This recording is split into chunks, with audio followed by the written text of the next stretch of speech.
ആർക്കെല്ലാം ഭാഗ്യം ജന്മനാലുണ്ടോ അവർക്കെല്ലാം കിട്ടി. പിന്നെ അവരുടെ മക്കളിൽ കൂടി കിട്ടി, അവരുടെ മക്കൾ, അങ്ങനെ 7ാമത്തെ തലമുറയ്ക്ക് നിങ്ങൾ ശുദ്ധമായ മനുഷ്യരാകുകയാണ്.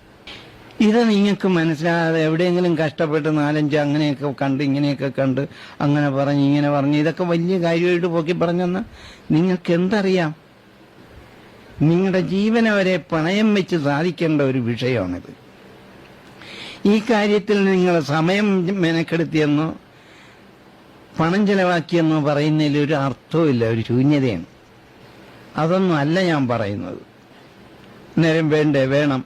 ഇത് പണക്കാരിൽ കൂടി ഞാൻ പറഞ്ഞില്ലേ, 10 പണക്കാരുണ്ടെങ്കിൽ ആ രാജ്യത്തിന് വേണ്ട കാര്യങ്ങൾ അവന് ചെയ്യാൻ പറ്റൂ. അപ്പൊ അവിടെ തൊഴിലും ആദരവും വിനയവും ഭാഗ്യം കൂടി ചേരുന്ന കർമ്മ അവനിലേക്ക് വരും. അപ്പൊ ഈ കർമ്മ ഒതകി വരുമ്പോ വെറും മനുഷ്യനെ പറ്റിക്കുന്ന പണിയാണ് ഈ യന്ത്രം. ആ യന്ത്രത്തിൽ കൂടി അവരിത്രയും നമ്മളെ പാകപ്പെടുത്തിയെടുത്തെങ്കിൽ സത്യത്തിൽ കൂടി വഴി നടന്നാൽ എങ്ങനെ ഇരിക്കും? നിങ്ങളിങ്ങനെ ചിന്തിക്കുന്നതേയില്ല. ഇതാണ് ഞാൻ നിങ്ങൾക്ക് വേണ്ടി ചെയ്യുന്ന കള്ളം. എന്താണ്? ഗുരുപൂജ എന്ന കള്ളം.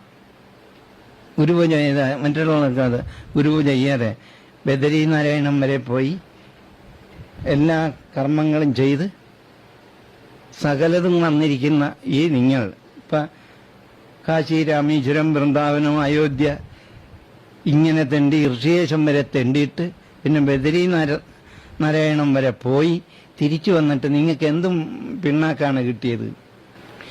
ഇത്രയും പണവും കാശിന്റെ വൽപ്പവും കാണിച്ചൊക്കെയാണ് നിങ്ങൾ പോയിരിക്കുന്നത്. പോയിട്ട് എന്ത് കിട്ടി? ഭഗവാനെ കണ്ടില്ലെങ്കിൽ നടപ്പോരില്ല. ഏതാണ്? കരുണാകരന്റെ മന്ത്രിസ്ഥാനം പോലെയാണ്. കരുണാകരന് എപ്പോഴും വേണമെങ്കിലും എവിടെയും പോയതും ഭഗവാനെ കാണാം. നിങ്ങളൊന്ന് കണ്ടു നോക്കുക, പല അറിയും.